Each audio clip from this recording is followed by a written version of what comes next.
The Ego and His Own by Max Stirner, Leipzig, Verlag von Otto Wigand, 1845.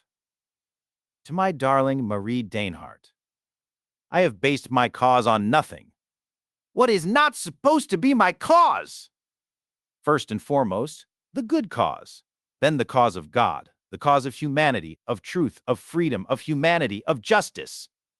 Furthermore, the cause of my people, my prince, my fatherland. Finally, even the cause of the spirit and 1,000 other causes. Only my cause shall never be my cause. Fie on the egoist who thinks only of himself. Let us see, then, how those for whose cause we are to work, devote ourselves, and be enthusiastic, manage their own cause. You know much profound truth to proclaim about God, and have for millennia explored the depths of the Godhead and looked into its heart, so that you can well tell us how God himself pursues the cause of God, which we are called to serve. And you do not conceal the Lord's doings either. What, then, is his cause? Has he, as we are asked to do, made a foreign cause? Has he made the cause of truth, of love, his own? This misunderstanding offends you, and you instruct us that God's cause is indeed the cause of truth and love, but that this cause cannot be called foreign to him, because God himself is truth and love. The assumption that God could resemble us poor worms by promoting a foreign cause as his own offends you. God would take up the cause of truth if he were not himself truth? He cares only for his cause, but because he is all in all, therefore everything is also his cause. But we are not all in all, and our cause is very small and contemptible. Therefore we must serve a higher cause. Well, it is clear. God cares only for his own, occupies himself only with himself, thinks only of himself, and has only himself in view. Woe to all that is not pleasing to him. He serves no higher power and satisfies only himself. His cause is a purely egoistic cause. What about humanity, whose cause we are to make our own? Is its cause perhaps that of another? And does humanity serve a higher cause? No, humanity looks only to itself. Humanity wants only to promote humanity. Humanity is its own cause. So that it may develop, it allows peoples and individuals to toil in its service. And when these have accomplished what humanity needs, then out of gratitude, they are thrown by it onto the dung heap of history. Is not the cause of humanity a purely egoistic cause? I do not even need to show with each one who would push his cause onto us that it is only about himself, not about us, only about his well-being, not about ours. Just look at the others. Does truth, freedom, humanity, justice demand anything other than that you be enthusiastic and serve them? They all fare exceptionally well when they are worshipped with the utmost devotion. Consider for once the people protected by devoted patriots. The patriots fall in bloody battle or in the struggle with hunger and hardship. What does the people care about that? The people become a flourishing people through the fertilizer of their corpses. The individuals have died for the great cause of the people, and the people send them a few words of thanks and profit from it. That's what I call a profitable egoism. But look at that sultan who so lovingly cares for his own. Is he not pure selflessness itself? And does he not sacrifice himself hourly for his own? Yes, indeed, for his own. Try it once and show yourself not as his, but as your own. For withdrawing from his egoism, you will go to prison. The Sultan has based his cause on nothing but himself. He is all in all to himself. He is the only one, and tolerates no one who dares not to be one of his own. And from these shining examples, do you not wish to learn that the egoist fares best? For my part, I take a lesson from it, and instead of selflessly serving those great egoists any longer, I would rather be the egoist myself. God and humanity have established their cause from nothing, on nothing but themselves. Shall I not then likewise establish my cause on myself, I who am as much the nothing of everything else as God? I who am my all, I who am the unique one? If God, if humanity, as you assert, have enough substance within themselves to be all in all to themselves, then I feel that I shall lack it even less, and that I shall have no cause to complain about my emptiness. I am nothing in the sense of emptiness, but the creative nothing, the nothing from which I myself, as creator, create everything. Away, then, with every cause that is not entirely and utterly my cause. You think my cause must at least be the good cause? What is good, what is evil? I am my own cause, and I am neither good nor evil. Both have no meaning for me. The divine is God's cause. The human is man's cause.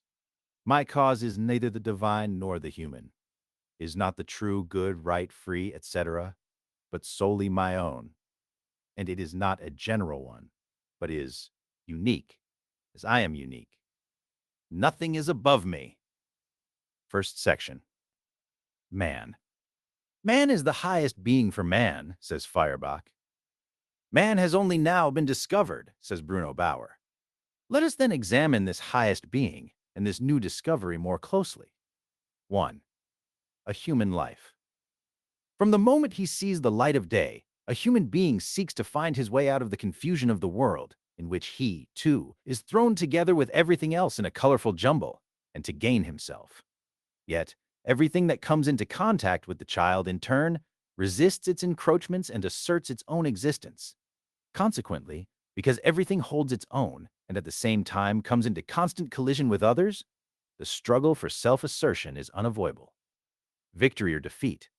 Between these two vicissitudes, the fate of the battle wavers. The victor becomes the master, the vanquished the subject. The former exercises sovereignty and sovereign rights, the latter fulfills subject duties with reverence and respect. But both remain enemies and are always lying in wait. One for the other's weakness, children for that of parents, and parents for that of children, e.g., their fear. The rod either overcomes the human, or the human overcomes the rod. In childhood, liberation takes the course of our seeking to get to the bottom of things or behind things. Hence, we pry into everyone's weaknesses, for which children, as is well known, have a sure instinct. Hence, we like to break things, rummage through hidden corners, peer into the veiled and withdrawn, and try our hand at everything. Once we have gotten behind it, we feel secure. If, for example, we have gotten behind the fact that the rod is too weak against our defiance, we no longer fear it. We have outgrown it. Behind the rod, more powerful than it, stands our defiance, our defiant courage.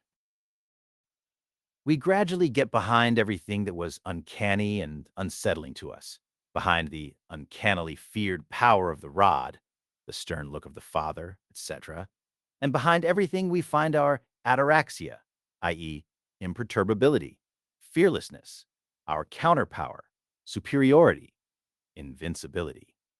What at first instilled fear and respect in us, we no longer shrink from shyly, but take courage. Behind everything we find our courage, our superiority. Behind the harsh command of superiors and parents stands, after all, our courageous will or our outwitting cleverness. And the more we feel ourselves, the smaller appears what previously seemed insurmountable. And what is our cunning, cleverness, courage, defiance? What else but spirit? For a considerable time, we are spared a struggle that later takes so much out of us, the struggle against reason.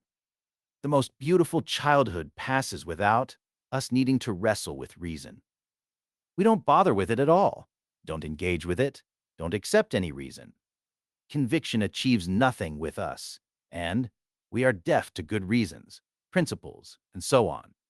However, we find it hard to resist caresses, chastisements, and the like. This bitter struggle with reason only appears later and begins a new phase. In childhood, we frolic without much brooding. Spirit is the first self-discovery, the first dethronement of the divine, i.e., of the uncanny, the specter, the higher powers. Nothing impresses our fresh youthful feeling, this self-feeling, anymore. The world is declared disreputable, for we are above it. We are spirit. Only now do we see that we had not looked at the world with spirit until now, but merely stared at it.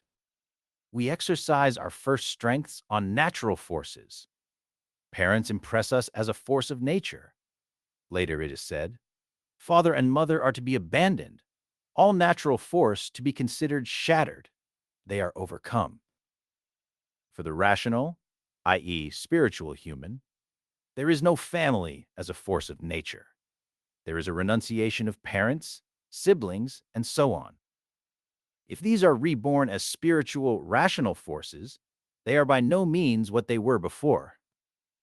And not just parents, but people in general are conquered by the young person. They are no obstacle to him and are no longer considered. For, it is now said, one must obey God more than men. All earthly recedes into contemptible distance from this high standpoint, for the standpoint is the heavenly. The attitude has now completely reversed. The youth adopts a spiritual demeanor, while the boy, who did not yet feel himself to be spirit, grew up in spiritless learning. The former seeks not to grasp things, e.g., not to put historical data into his head, but rather the thoughts hidden in things, e.g., the spirit of history. The boy, however, understands connections, but not ideas. The spirit, therefore, he strings together what is learnable without proceeding a priori and theoretically, i.e., without searching for ideas. If in childhood one had to overcome the resistance of world laws, now in everything one undertakes, one encounters an objection from the spirit, from reason, from one's own conscience, that is irrational, unchristian, unpatriotic, and the like. Conscience calls out to us and deters us from it. We fear not the power of the avenging Eumenides, not the wrath of Poseidon, not God, however far he sees the hidden, not the Father's rod of punishment, but conscience. We now follow our thoughts and obey their commands just as We previously obeyed parental, human commands. our actions are guided by our thoughts, ideas, notions, beliefs, as in childhood, by the commands of parents. However, we had already thought as children, only our thoughts were not fleshless, abstract, absolute, i.e., nothing but thoughts, a heaven unto themselves, a pure world of thought, logical thoughts. On the contrary, they were only thoughts we had about a thing. We imagined the thing this way or that. So we certainly thought the world we see there was made by God.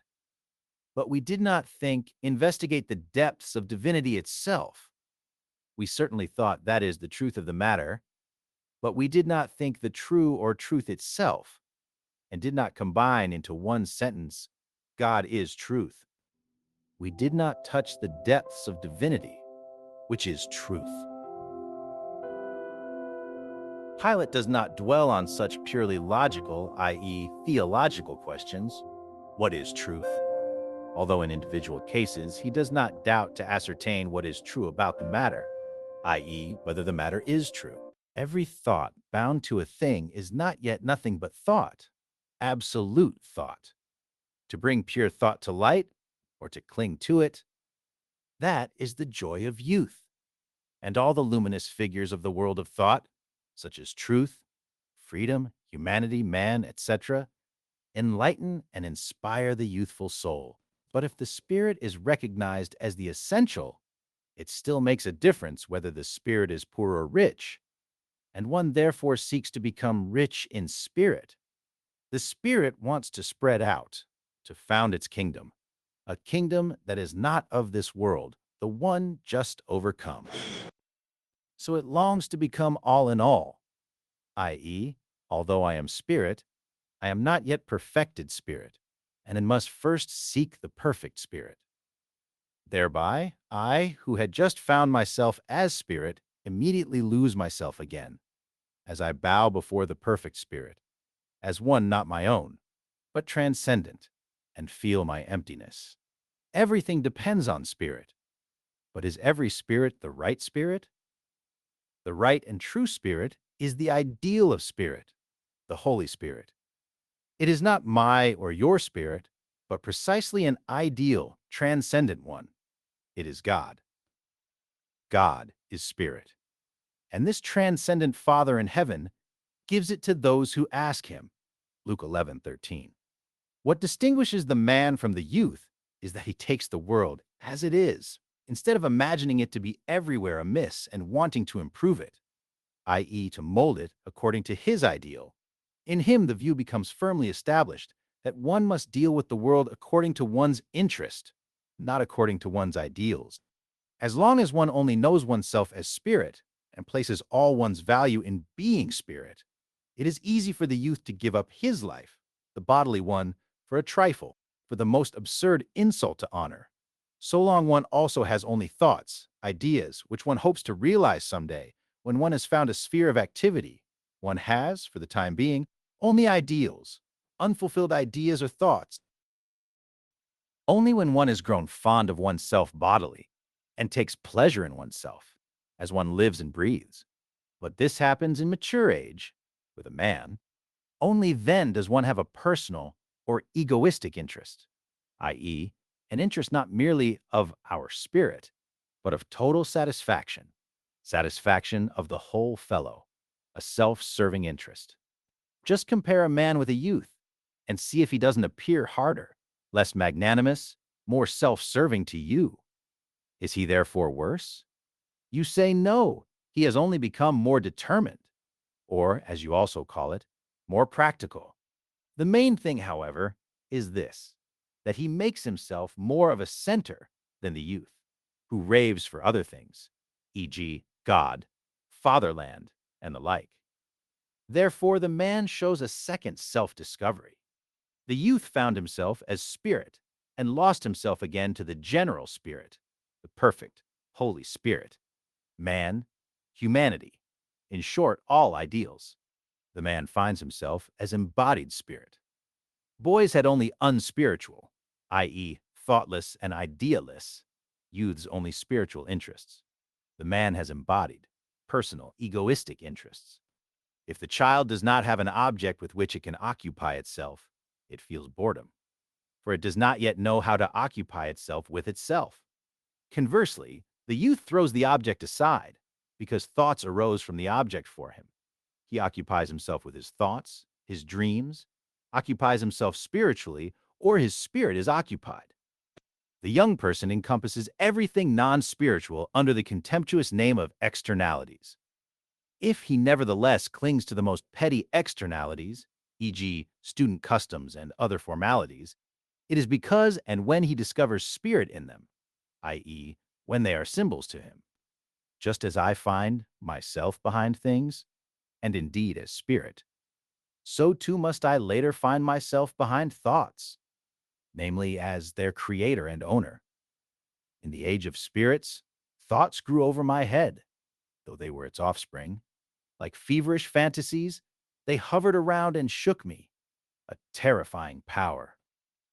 Thoughts had become embodied for themselves, were specters, like God, Emperor, Pope, Fatherland, etc. If I destroy their embodiment, I take them back into my own and say, I alone am embodied. And now I take the world as it is to me, as mine, as my property. I relate everything to myself. If as a spirit I rejected the world with the deepest contempt, then as an individual, I reject spirits or ideas into their vanity. They no longer have power over me, just as earthly power has no power over the spirit. The child was realistic, absorbed in the things of this world, until it gradually managed to get behind these very things. The youth was idealistic, enthusiastic about ideas, until he worked his way up to manhood, the egoist, who plays with things and ideas to his heart's content and places his personal interest above all else. Finally, the old man, if I become one, there will be enough time to talk about it. Two clip, people of the old and new eras. How each of us developed, what we strived for, achieved, or failed at, what purposes we once pursued, and what plans and wishes our hearts are currently set on, what transformations our views underwent, what upheavals our principles experienced.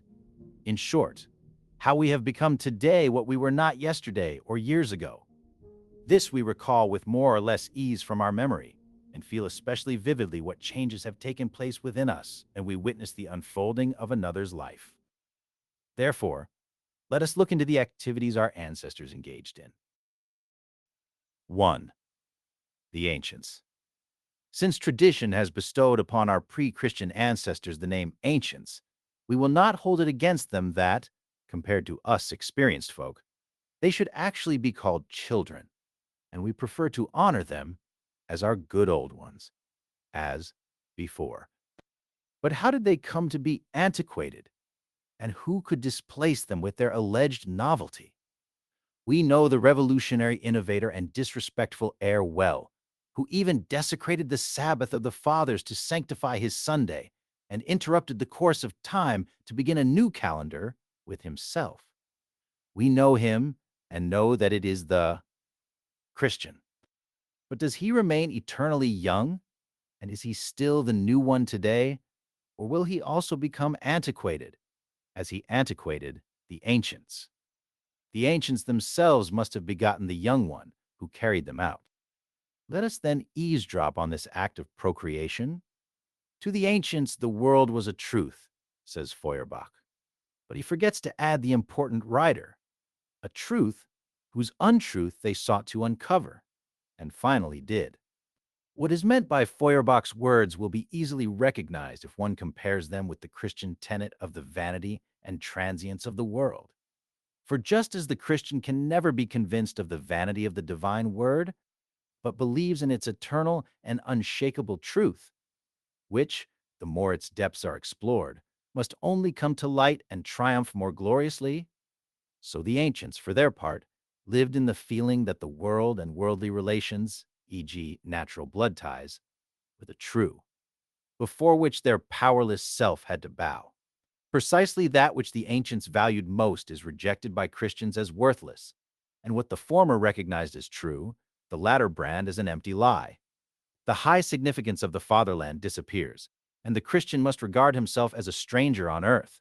The sanctity of burial, from which a work of art like Sophocles' Antigone sprang, is called a wretchedness. Let the dead bury their dead. The unbreakable truth of family ties is presented as an untruth from which one cannot free oneself soon enough, and so in everything. If we now acknowledge that for both parties the opposite is true, for one the natural, for the other the spiritual, for one earthly things and circumstances, for the other heavenly ones, the heavenly homeland, the Jerusalem that is above, etc., we still need to consider how the new era and that undeniable reversal could emerge from antiquity. However, the ancients themselves worked towards turning their truth into a lie. Let us immediately delve into the most brilliant years of antiquity, into the Periclean century. At that time, sophistic education spread, and Greece amused itself with what had previously been a matter of immense seriousness. Too long had the fathers been enslaved by the power of the unshaken existing order for the descendants not to have learned from bitter experiences to feel their own worth. With courageous audacity, therefore, the sophists uttered the emboldening words, "Don't be fazed," and propagate the enlightening doctrine. Use your understanding, your wit, your spirit against everything. With a good and practiced understanding, one gets through the world best, prepares the best fate, the most pleasant life. They thus recognize in the spirit the true weapon of man against the world. That is why they value dialectical skill, eloquence, the art of disputation, etc., so highly. They proclaim that the spirit is to be used against everything, but they are still far from the holiness of the spirit. for it serves them as a means, as a weapon, just as cunning and defiance serve children. Their spirit is incorruptible reason. Nowadays, one would call that a one-sided intellectual education and add the admonition, do not just educate your intellect, but especially your heart. Socrates did the same. For if the heart did not free itself from its natural impulses, but remained filled with the most accidental content and, as an uncritical desire, entirely at the mercy of things, i.e., nothing but a vessel for the most diverse desires, then it could not fail that free reason had to serve the bad heart and was ready to justify everything that the wicked heart desired. Therefore, Socrates says that it is not enough to use one's reason in all things, but what matters is for what cause one exerts it. We would now say, one must serve the good cause, but to serve the good cause means to be moral. Hence, Socrates is the founder of ethics. However, the principle of sophistry had to lead to the point where the most unindependent and blindest slave of his desires could still be an excellent sophist and, with intellectual acumen, interpret and tailor everything in favor of his crude heart. What could there be for which a good reason could not be found, and what could not be fought through? Therefore, Socrates says, you must be pure of heart if your wisdom is to be respected. From here begins the second period of Greek spiritual liberation, the period of purity of heart. The first, namely, concluded with the sophists proclaiming the omnipotence of the intellect. But the heart remained worldly minded, remained a slave of the world, always affected by worldly desires. This crude heart was now to be educated, the time of heart education. But how is the heart to be educated? What the intellect, this one side of the spirit, has achieved, namely the ability to play freely with and over all content, that also awaits the heart. Everything worldly must come to naught before it, so that finally family, community, homeland, and the like are given up for the sake of the heart, i.e., for the sake of bliss, the bliss of the heart. Everyday experience confirms that the intellect may long have renounced something, while the heart still beats for it for many years. Thus, the sophistic intellect had become so masterful over the prevailing ancient powers that they only needed to be expelled from the heart, where they resided undisturbed, to finally have no part in man at all. This war is waged by Socrates, and only reaches its peace treaty on the day of the death of the entire world. With Socrates, the examination of the heart begins, and all its contents are scrutinized. In their last and utmost efforts, the ancients cast out all content from the heart and let it beat for nothing more. This was the act of the skeptics. The same purity of heart was now achieved in the skeptical age, which had succeeded in establishing itself in the intellect during the sophistic age. Sophistic education has brought it about that one's intellect no longer stands still before anything, and skeptical education, that the heart is no longer moved by anything. As long as man is entangled in the world's machinery and bound by relationships to the world, and he is so until the end of antiquity, because his heart still has to struggle for independence from worldly things, he is not yet spirit. For spirit is bodiless and has no relation to the world and physicality. For it, neither the world nor natural bonds exist, but only spiritual things and spiritual bonds. Therefore, man first had to become as utterly ruthless and carefree, as completely unrelated as skeptical education portrays him, so utterly indifferent to the world that its collapse itself did not stir him, before he could feel himself as worldless, i.e., as spirit. And this is the result of the immense work of the ancients, that man knows himself as a relationless and worldless being, as spirit. Only now, after all worldly worries have left him, is he everything in everything to himself, is only for himself, i.e., is spirit for the spirit, or more clearly, concerns himself only with the spiritual. In Christian serpent's wisdom and dove's innocence, the two sides of ancient spiritual liberation, intellect and heart, are so perfected that they appear young and new again, neither the one nor the other allowing themselves to be bewildered by the worldly, the natural. Thus the ancients soared to spirit and strove to become spiritual.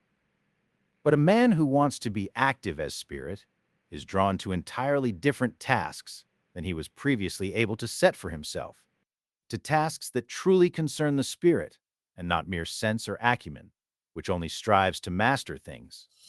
The spirit strives solely for the spiritual, and in everything it seeks out the traces of the spirit to the believing spirit. Everything comes from God and interests it only insofar as it reveals this origin. To the philosophical spirit, everything appears with the stamp of reason and interests it only insofar as it can discover reason, i.e., spiritual content, therein. Not the spirit, then, which absolutely has nothing to do with anything unspiritual, with no thing, but solely with the essence that exists behind and above things, with thoughts. Not this did the ancients strive for they did not yet have it. No, they only struggled and longed for it, and therefore sharpened it against their overwhelming enemy, the sensual world. But what would not have been sensual for them, since Jehovah or the gods of the pagans were still far from the concept God is spirit, since the heavenly homeland had not yet replaced the sensual one, etc.? They sharpened sense, acumen, against the sensual world. Even today, the Jews, these precocious children of antiquity, have not progressed further, and with all the subtlety and strength of shrewdness and intellect which easily masters things and forces them to serve it, they cannot find the spirit that makes nothing at all of things. That the Christian has spiritual interests because he allows himself to be a spiritual person. The Jew does not even understand these interests in their purity because he does not allow himself to attach no value to things. He does not attain pure spirituality, a spirituality as it is expressed religiously, for example, in the Christian belief that justifies by faith alone, i.e., without works. Their lack of spirituality forever separates the Jews from the Christians, for the unspiritual is incomprehensible to the spiritual, just as the spiritual despises the unspiritual. But the Jews only have the spirit of this world's. Ancient acumen and profundity are as far removed from the spirit and spirituality of the Christian world as earth is from heaven.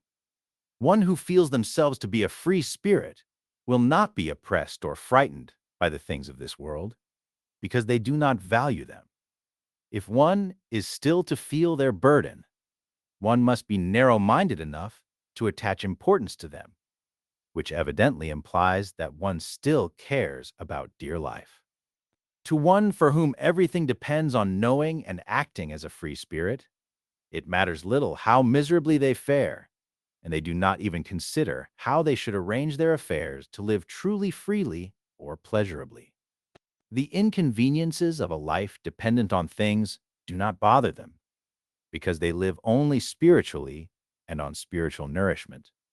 Otherwise, hardly knowing it, they merely eat or consume, and when their food runs out, they die physically, but as a spirit, they know themselves to be immortal and close their eyes in devotion or thought. Their life is an engagement with the spiritual. It is thinking. The rest does not concern them. Whether they engage with the spiritual as they can and will, in devotion, contemplation, or philosophical insight, the act is always thinking, and that is why Descartes, to whom this finally became entirely clear, could state the proposition, I think, therefore I am. My thinking, it says there, is my being, or my life. Only when I live spiritually do I live. Only as a spirit am I real, or I am through and through spirit, and nothing but spirit. The unfortunate Peter Schlemmel, who lost his shadow, is the portrait of such a person who has become spirit. For the spirit's body is shadowless. How different, by contrast, with the ancients! However strong and manly they might have behaved against the power of things, they still had to acknowledge the power itself, and they did not get further than protecting their lives against it as best as possible. Only late did they realize that their true life was not the one led in struggle against the things of the world, but the spiritual life, turned away from these things, And when they understood this, they became Christians, i.e., the new ones, and innovators against the ancients.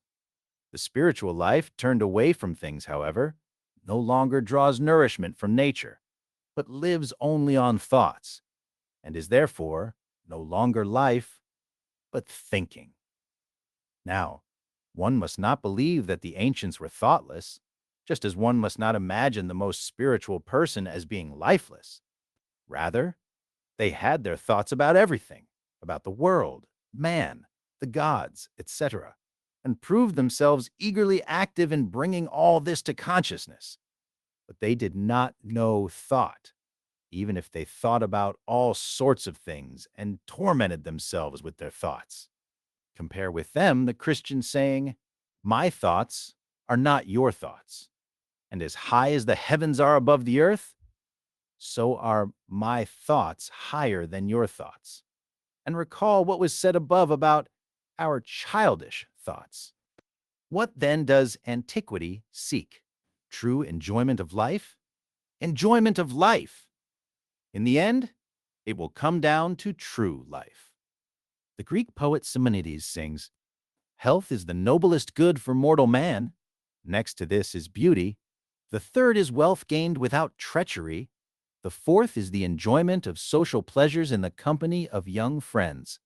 These are all goods of life, joys of life.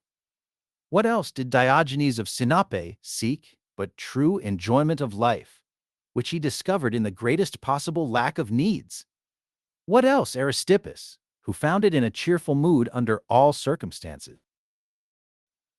They seek a cheerful, unclouded zest for life, cheerfulness. They seek to be in good spirits. The Stoics aim to realize the wise man, the man of practical wisdom, the man who knows how to live, that is, a wise life. They find him in the contempt of the world, in a life without development, without expansion, without friendly interaction with the world, i.e., in an isolated life, in life as life, not in coexistence. Only the Stoic lives, everything else is dead to him. Conversely, the Epicureans demand a dynamic life. The ancients, wanting to be in good spirits, yearned for a good life, the Jews especially, for a long life blessed with children and possessions, for eudaimonia, well-being in its various forms. Democritus, for example, praises tranquility of mind as such, in which one lives gently, without fear and without excitement. He thus believes that with it he will fare best, prepare the best lot for himself, and get through the world best.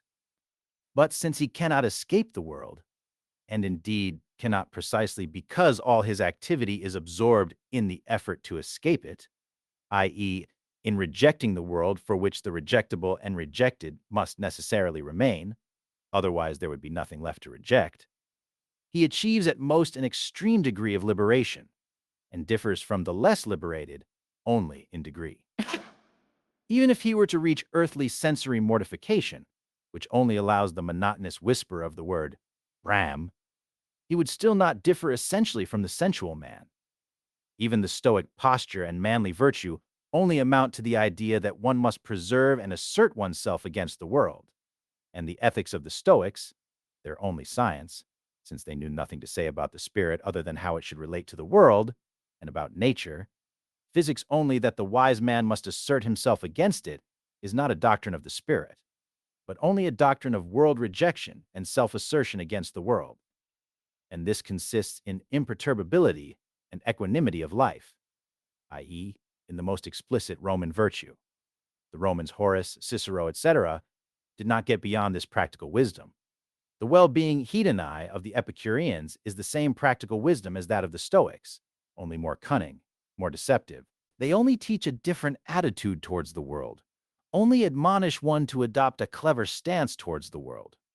The world must be deceived, for it is my enemy. The break with the world is completely accomplished by the skeptics. My entire relationship to the world is devoid of value and truth. Temon says the sensations and thoughts that we draw from the world contain no truth.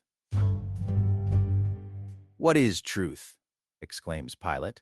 According to Pirro's teaching, the world is neither good nor bad, neither beautiful nor ugly, etc., but these are predicates that I give to it. Temon says, in itself, nothing is either good or bad, but man only thinks it so or so, vis-a-vis the world. Only ataraxia, imperturbability, and aphasia, speechlessness, or in other words, isolated inwardness, remain. In the world, no truth is to be recognized anymore. Things contradict each other. Thoughts about things are indiscriminate. Good and bad are the same, so that what one calls good, another finds bad. Thus, the recognition of truth is over. And only the unknowing man, the man who finds nothing to recognize in the world, remains. And this man simply lets the truthless world be and makes nothing of it. Thus, antiquity deals with the world of things, the world order, the world as a whole. But the world order, or the things of this world, include not only nature, but all relationships in which man finds himself placed by nature, e.g., the family, the community, in short, the so-called natural bonds. Christianity then begins with the world of the spirit. The man who still stands armed against the world is the ancient, the pagan, to which the Jew also belongs as a non-Christian. The man whom nothing more guides than his heart's desire, his participation, empathy, his spirit, is the new, the Christian. Since the ancients worked towards overcoming the world and strove to free man from the heavy entangling bonds of connection with others, they ultimately also came to the dissolution of the state and the preference for all things private. Community, family, etc., are, as natural relationships, burdensome hindrances that diminish my spiritual freedom. 2. The new. Therefore, if any man be in Christ, he is a new creature. Old things are passed away. Behold, all things are become new. 2 Cor 5:17. If it was said above, for the ancients, the world was a truth, then here we must say, for the new, the Spirit was a truth. But, as there, so here, we must not omit the addition, a truth, behind whose untruth they sought to penetrate, and finally truly did.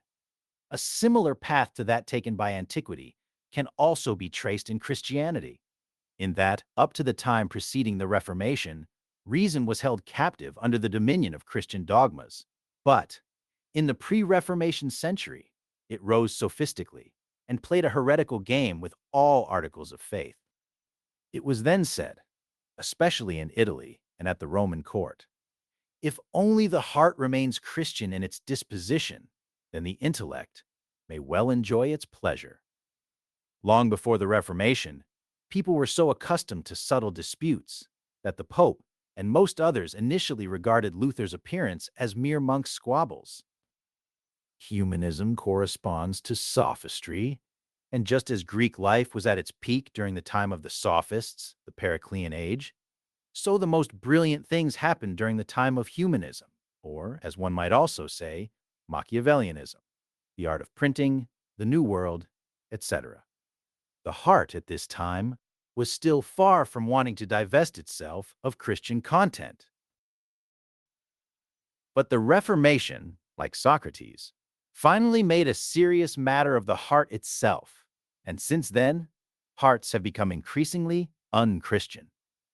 By beginning with Luther to take things to heart, this step of the Reformation had to lead to the heart being relieved of the heavy burden of Christianity.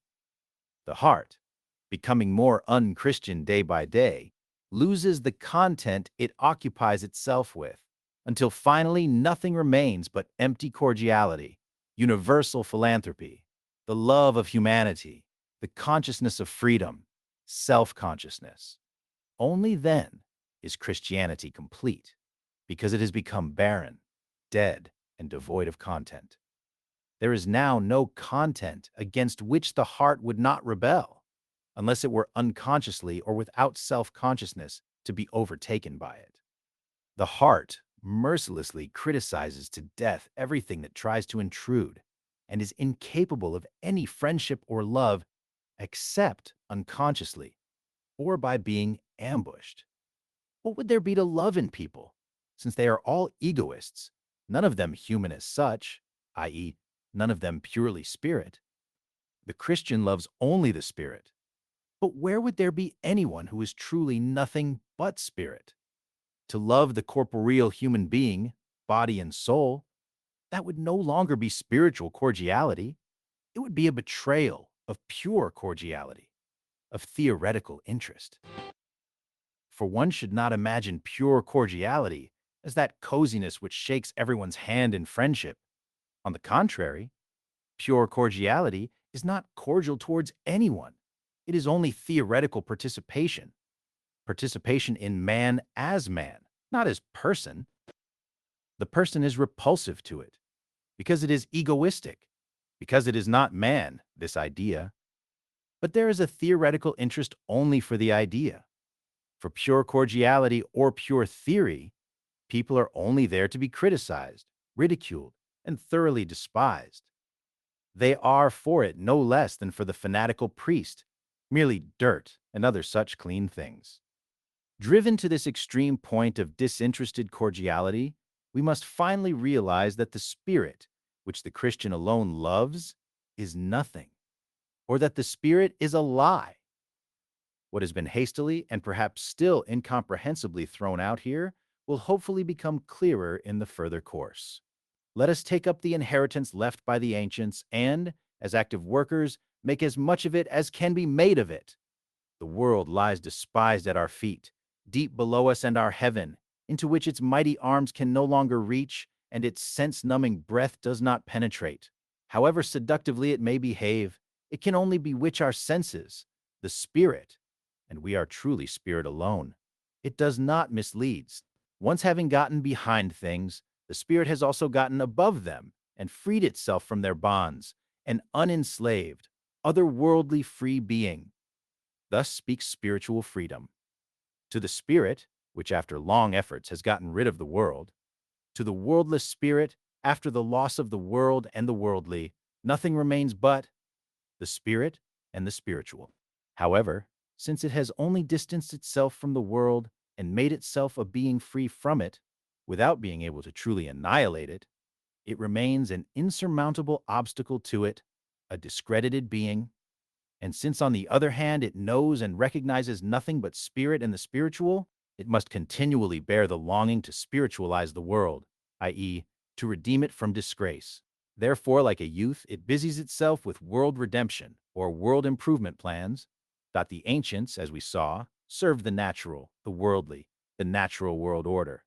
But they incessantly asked themselves whether they could not be relieved of this service, and when they had worked themselves to death in constantly renewed attempts at rebellion, then, amidst their last sighs, the God who overcomes the world was born to them. All their doing had been nothing but worldly wisdom, a striving to get behind and beyond the world. And what is the wisdom of the many succeeding centuries? What did the moderns seek to get behind? No longer the world, for that the ancients had accomplished, but behind the God whom those left to them, behind the God who is spirit, behind everything that is of the spirit, spiritual. But the activity of the spirit, which itself searches the depths of the Godhead, is theology. If the ancients have nothing to show but worldly wisdom, then the moderns never advanced further than to theology. We shall see later that even the latest rebellions against God are nothing but the utmost efforts of theology, i.e., theological insurrections. 1. The Spirit. The realm of the Spirit is vast, the spiritual infinite. Let's see what the Spirit, this legacy of the ancients, actually is. It emerged from their birth pangs, yet they themselves could not express themselves as spirit. They could give birth to it, but it had to speak for itself. The born God, the Son of Man, is the first to utter the word that the Spirit, i.e., he, God, has nothing to do with anything earthly or any earthly relationship, but solely with the spirit and spiritual relationships. Is my indomitable courage, my inflexibility, and my defiance unquenchable amidst all the world's blows because the world cannot harm it? Already the spirit in its full sense?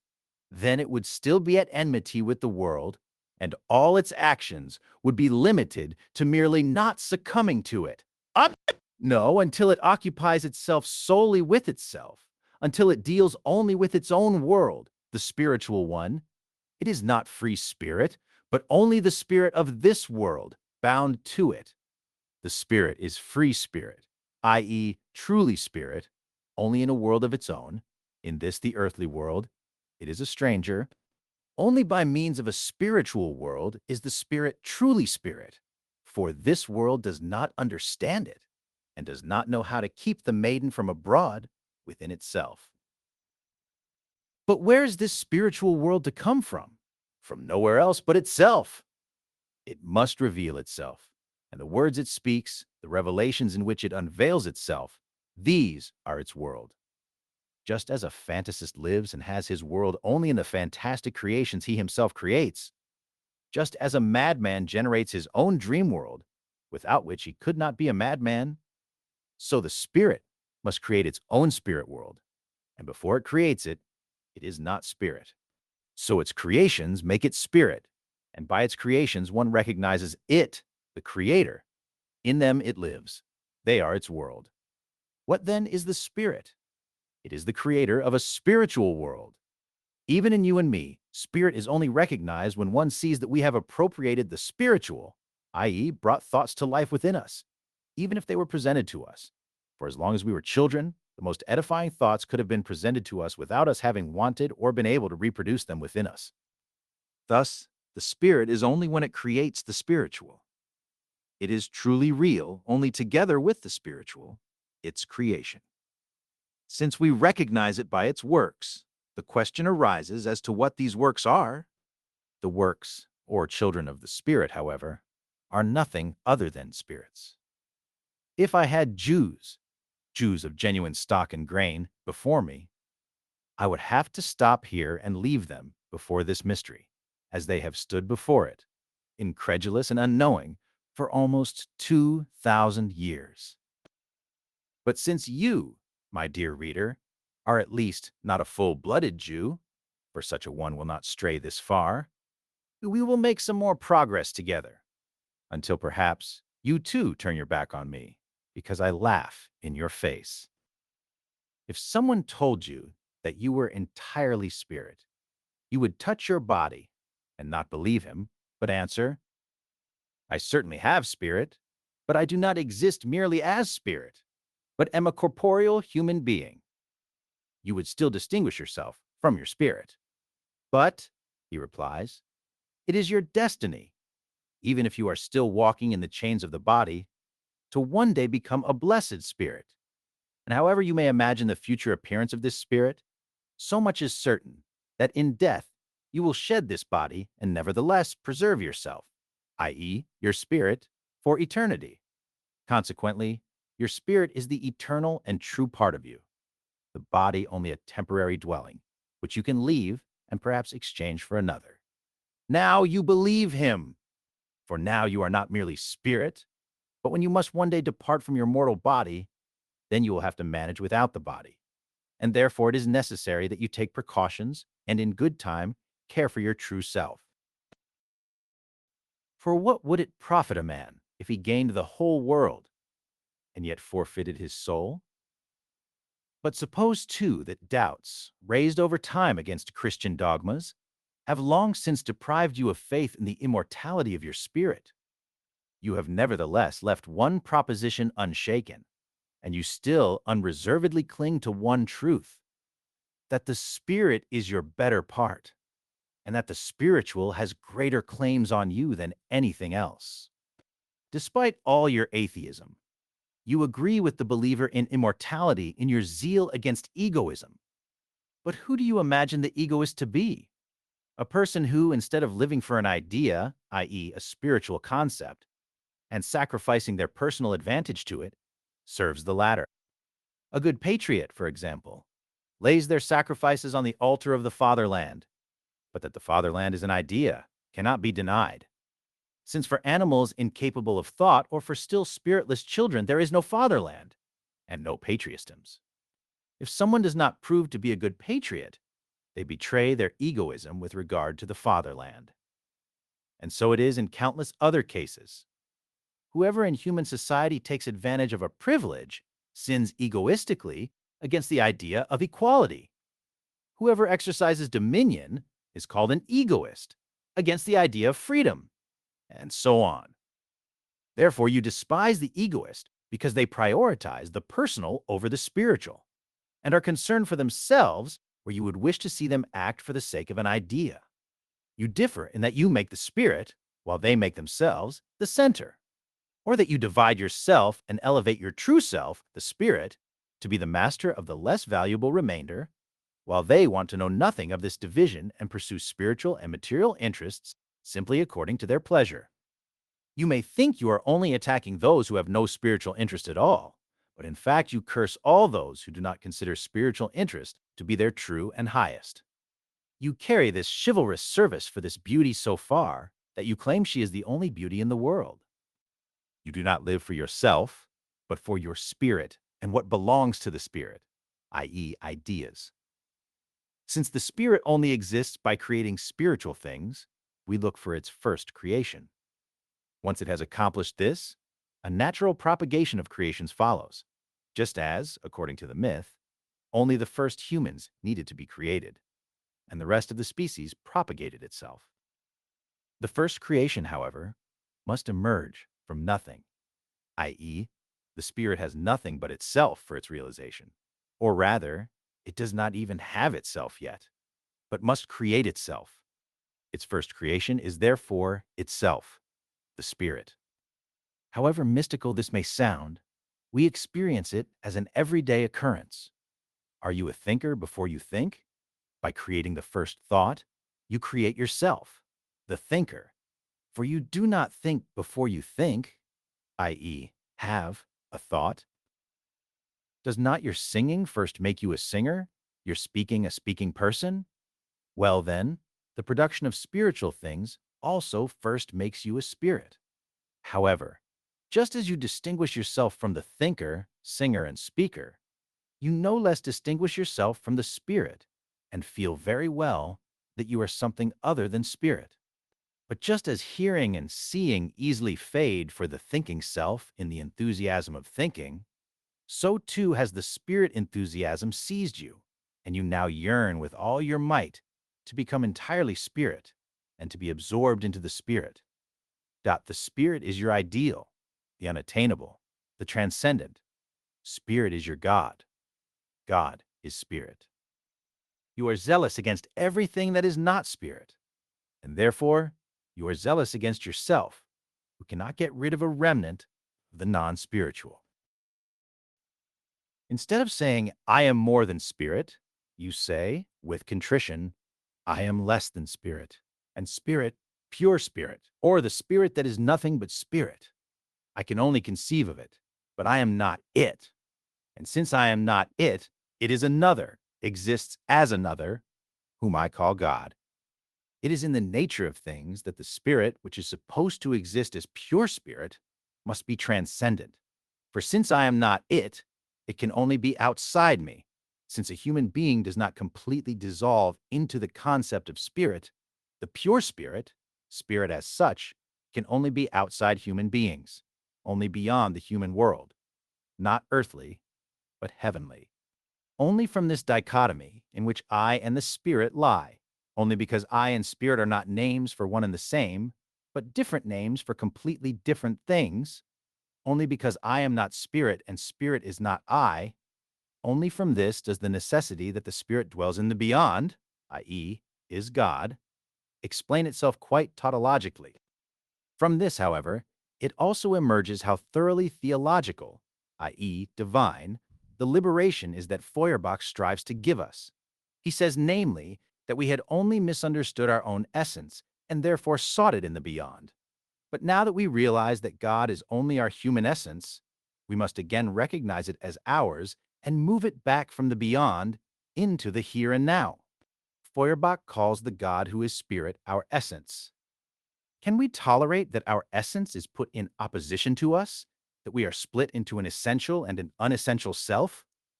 Do we not thereby fall back into the sad misery of seeing ourselves banished from ourselves? Essence of Christianity. What do we gain if we move the divine outside us into us for a change? Are we what is within us? As little as we are what is outside us. I am as little my heart as I am my beloved, this my other self. Precisely because we are not the spirit that dwells within us, precisely for that reason, we had to place it outside us. It was not us. It did not coincide with us, and therefore we could not conceive of it existing otherwise than outside us, beyond us, in the beyond. With the strength of despair, Feuerbach seizes the entire content of Christianity, not to throw it away, no, to snatch it to himself, to pull it, the long desired, always distant, with a last effort from its heaven and keep it with him forever. Is this not a grasp of ultimate despair, a grasp for life and death? And is it not at the same time the Christian longing and desire for the beyond? The hero does not want to enter the beyond, but to pull the beyond to himself and force it to become the here and now. And since then, has not the whole world, with more or less consciousness, cried out that it is about the here and now, and that heaven must come to earth and be experienced here already? Let us briefly contrast Feuerbach's theological view with our objection. The essence of man is man's highest essence. The highest essence is indeed called God by religion and considered an objective being, but in truth it is only man's own essence, and therefore the turning point of world history is that from now on, not God as God, but man as God shall appear to man. We reply to this, the highest essence is indeed the essence of man, but precisely because it is his essence and not he himself, it remains quite the same whether we see it outside him and regard it as God, or find it within him and call it essence of man or man. I am neither God nor man, neither the highest essence nor my essence, and therefore it is essentially irrelevant whether I think of the essence within me or outside me. Indeed, we always actually think of the highest essence in both kinds of transcendence, in the inner and outer, at the same time. For the Spirit of God is, according to Christian belief, also our spirit and dwells in us. It dwells in heaven and dwells in us. We poor things are merely its dwelling. And if Feuerbach destroys its heavenly dwelling and forces it to move in with us, bag and baggage, then we, its earthly lodging, will become very overcrowded. But after this digression, which we would have had to save for later pages to avoid repetition, if we intended to follow the rules, we return to the first creation of the Spirit itself. The Spirit is something other than I. But this other, what is it? Paragraph 2. The possessed. Have you ever seen a ghost? No, I haven't, but my grandmother has. You see, it's the same for me.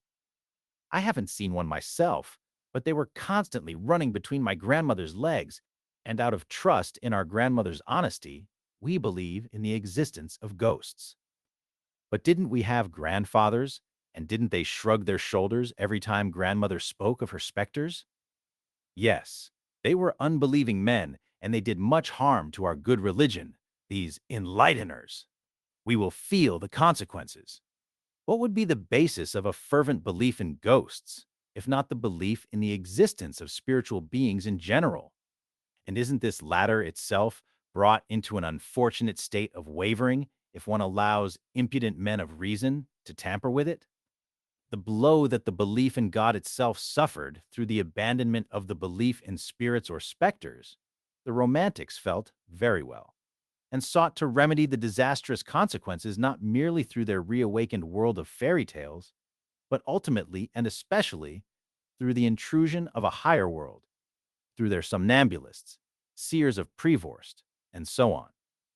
The good believers and church fathers did not suspect that with the belief in specters, religion would lose its ground, and that it has since been suspended in the air. Whoever no longer believes in a specter need only consistently continue in his unbelief to realize that, in general, no separate being lurks behind things, no specter, or, what is naively considered synonymous even by the word, no spirit. Spirits exist. Look around the world and say for yourself whether a spirit does not gaze at you from everything. From the flower, the small lovely one, the spirit of the Creator speaks to you, who so wonderfully formed it. The stars proclaim the spirit that ordered them. From the mountaintops, a spirit of sublimity wafts down. From the waters, a spirit of longing rushes up. And from humans speak millions of spirits. Let the mountains sink, the flowers wither, the stellar world collapse. Humans die. What does the demise of these visible bodies matter? The spirit, the invisible one, remains eternal. Yes, the whole world is haunted. Only in it? No. It itself is haunting. It is uncanny through and through. It is the wandering phantom body of a spirit. It is a specter. What else would a ghost be but an apparent body, yet a real spirit? Well, the world is vain, is naught, is merely dazzling appearance. Its truth is solely the spirit. It is the phantom body of a spirit. Look near or far. A ghostly world surrounds you everywhere. You always have appearances or visions. Everything that appears to you is merely the appearance of an indwelling spirit, is a ghostly apparition. The world is merely an apparition world to you, behind which the spirit pursues its essence. You see spirits. Do you intend to compare yourself with the ancients, who saw gods everywhere? Gods, my dear modern, are not spirits. Gods do not degrade the world to a mere appearance and do not spiritualize it. But to you, the whole world is spiritualized and has become a mysterious specter. Therefore, do not be surprised if you find nothing but a specter within yourself. Does not your spirit haunt your body? And is not the former alone the true and real, the latter merely the transient, null, or an appearance? Are we not all specters, uncanny beings, awaiting redemption, namely spirits? Since the Spirit appeared in the world, since the Word became flesh, since then the world has been spiritualized, enchanted, a specter. You have spirit, for you have thoughts. What are your thoughts? Spiritual beings. So not things? No, but the spirit of things. The main thing about all things, their innermost, their idea. What you think, therefore, is not merely your thought. On the contrary, it is the most real, the truly true thing about the world. It is truth itself. If I only truly think, I think the truth. I can indeed deceive myself about the truth and misunderstand it. But if I truly recognize, then the object of my knowledge is truth. So you always strive to recognize the truth? Truth is sacred to me. It may happen that I find a truth imperfect and replace it with a better one, but I cannot abolish truth. I believe in truth, therefore I search within it. It goes no further. It is eternal. Sacred, eternal is truth. It is the sacred, the eternal. But you, who allow yourself to be filled and guided by this sacred, will yourself be sanctified.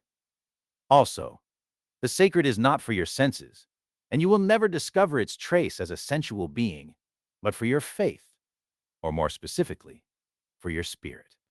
For it is itself a spiritual thing, a spirit. It is spirit for the spirit. The sacred is by no means as easily eliminated as some currently claim, who no longer utter this improper word. Even if I am still called an egoist in one respect, the thought of something else remains, to which I should serve more than myself, and which should be more important to me than everything. In short, something in which I would have to seek my true salvation, a sacred. However human this sacred may appear, however much it may be the human itself, that does not diminish its sacredness. but at most makes it an earthly sacred instead of a heavenly one, a human instead of a divine one.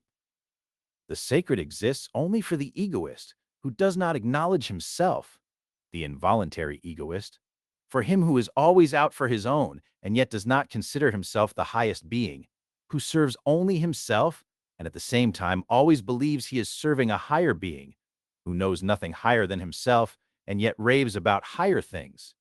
In short, for the egoist who does not want to be an egoist and humbles himself, i.e., fights his egoism, but at the same time humbles himself only to be exalted, i.e., to satisfy his egoism.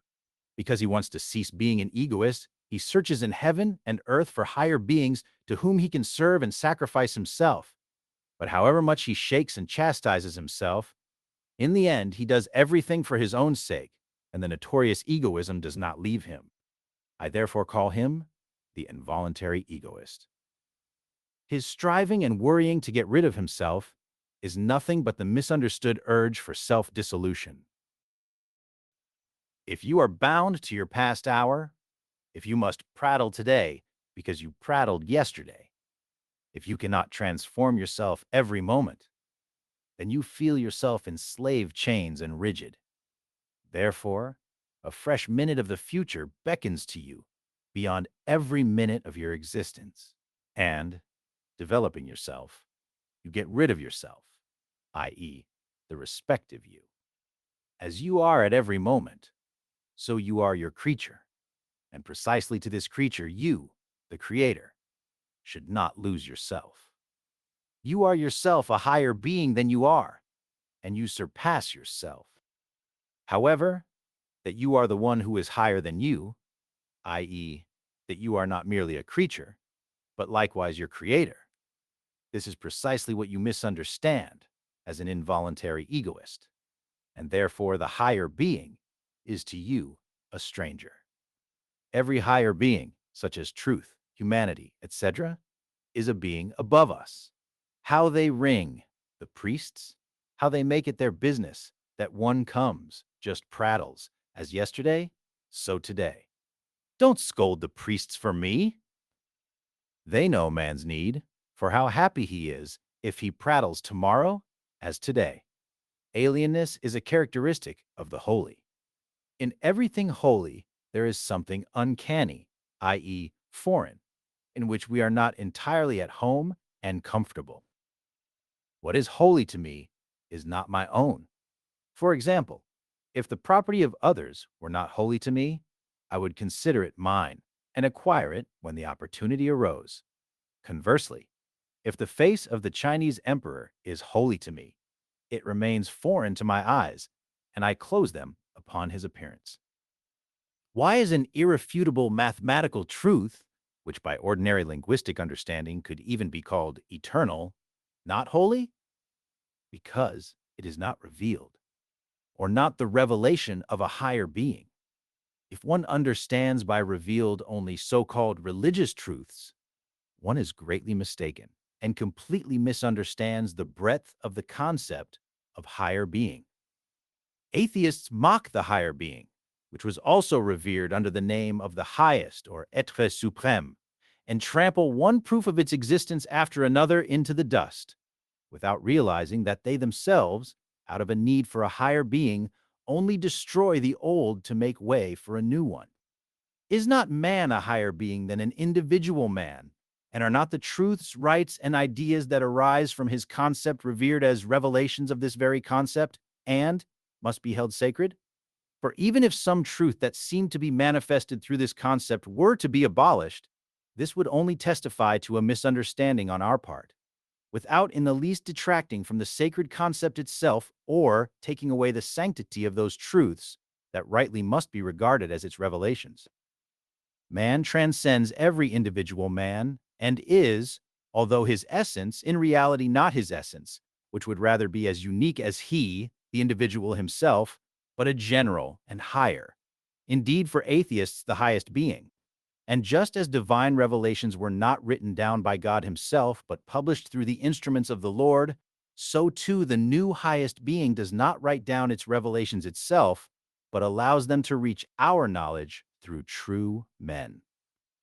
Only the new being reveals a truly more spiritual conception than the old God, because the latter was still imagined in a kind of corporality or form, whereas the new one retains untroubled spirituality and is not attributed a particular material body. Nevertheless, it also does not lack corporeality, which even appears more seductive, because it looks more natural and worldly, and consists of nothing less than every corporeal human being, or simply humanity, or all people. The ghostliness of the spirit in an illusory body has thereby once again become quite compact and popular. Holy, therefore, is the highest being, and everything in which this highest being reveals itself or will reveal itself. But those are sanctified who recognize this highest being along with its own, i.e., along with its revelations. The holy, in turn, sanctifies its worshiper, who through the cult itself becomes a saint, just as what he does is holy, a holy walk, holy thinking and doing, creating and striving, etc. The dispute over what is revered as the highest being can, understandably, only be meaningful as long as even the most bitter opponents concede to each other the main premise that there is a highest being to whom cult or service is due. If someone smiled pityingly at the entire struggle over a highest being, as a Christian might at the verbal battle between a Shiite and a Sunni, or a Brahmin and a Buddhist, then the hypothesis of a highest being would be null and void to him, and the dispute on this basis an idle game. Whether the one or triune God, whether the Lutheran God or the Etre Supreme or not God at all, but man, may represent the highest being, makes no difference at all to him who negates the highest being itself. For in his eyes, those servants of a highest being are all pious people. The most furious atheist no less than the most devout Christian. Thus, at the forefront of the holy stands the highest being and faith in this being, our holy faith. The haunting. With ghosts, we enter the spirit realm, the realm of beings. What haunts the universe and drives its mysterious, incomprehensible essence is precisely the enigmatic haunting that we call the highest being. And to get to the bottom of this haunting, to comprehend it, to discover reality within it, to prove the existence of God, this was the task people set themselves for millennia, with the dreadful impossibility, the endless Sisyphean labor of transforming the haunting into a non-haunting, the unreal into the real, the spirit into a whole and corporeal person. With this, they tormented themselves. Behind the existing world, they sought the thing in itself, the essence. They sought the non-thing behind the thing. If one looks deeply into a matter, i.e., pursues its essence, one often discovers something entirely different from what it appears to be: a honey-sweet speech and a lying heart, pompous words and pathetic thoughts, etc. By highlighting the essence, one thereby reduces the previously misunderstood appearance to a mere semblance, to a deception. The essence of the so attractive, glorious world, for one who sees to its depths, is vanity. Vanity is world essence, world activity. Now, whoever is religious does not concern themselves with deceptive appearances, not with vain manifestations, but looks at the essence and finds truth in the essence. The essences that arise from some phenomena are the evil essences, and conversely, from others, the good ones. The essence of the human mind, for example, is love. The essence of the human will is goodness. That of its thinking is truth, and so on. What was initially considered existence, like the world and the like, now appears as mere semblance, and the truly existing is rather the essence, whose realm is filled with gods, spirits, demons, i.e., with good or evil beings. Only this inverted world, the world of essences, now truly exists. The human heart can be loveless, but its essence exists, the God who is loves. Human thought can wander in error, but its essence, truth, exists, God is truth, and so on. To recognize and acknowledge essences alone and nothing but essences, that is religion. Its realm a realm of essences, of haunting and of ghosts. The urge to make the haunting tangible or to realize the nonsense has brought forth a corporeal ghost, a ghost or a spirit with a real body, an embodied ghost. How the most powerful, most ingenious Christians tormented themselves to comprehend this ghostly phenomenon. But there always remained the contradiction of two natures, the divine and human, i.e., the ghostly and the sensual. There remained the most wondrous haunting, a non-thing. Never before was a ghost more soul-tormenting, and no shaman who incites himself to raging fury and nerve-wracking convulsions to banish a ghost can endure such soul agony as Christians suffered from that most incomprehensible ghost. But through Christ, the truth of the matter had simultaneously come to light, that the true spirit, or the true ghost, is man. The corporeal or embodied spirit is precisely man. He himself, the horrifying essence, and at the same time, the essence's appearance and existence or being. Henceforth, man is no longer truly afraid of ghosts outside himself, but of himself. He is terrified of himself. In the depths of his breast dwells the spirit of sin. Even the slightest thought, and this is itself a spirit, can be a devil, and so on. The ghost has put on a body. God has become man. But man is now himself the gruesome haunting which he seeks to get behind, to banish, to fathom, to bring to reality and to speech. Man is spirit, that the body may wither, so long as the spirit is saved. Everything depends on the spirit, and spiritual or soul salvation becomes the sole focus. Man has become a ghost to himself, an uncanny specter, to whom even a specific seat in the body is assigned dispute over the seat of the soul, whether in the head, etc.